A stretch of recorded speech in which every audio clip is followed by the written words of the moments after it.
thank you ma'am. Amo ra kasi panawagan sa tanan, may mga malumong kasing-kasing, may mga grasyas at gitahay na pwede ma-share. We are very much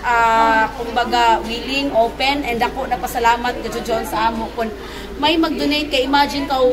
pangapapanood pa ni hapon, tapos pila ini sila kabuok, tapos di man ganin mo sila sa pwede limitahan gadyo na food kinahanglan mo kay isa man sa John sa mga rason ko na nga na ang iba nag-depression, ang iba may kumbaga problema tungod kay may lakahon sige nila pila naka-adlaw dyan sila sa dayan, diba? So, actually, we partner man with other na mga, kuan ma'am,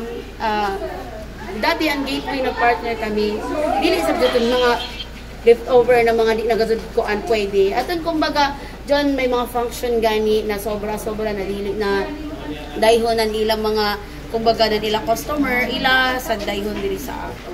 So, isa dyan na nagpasalamat kami sa Gateway and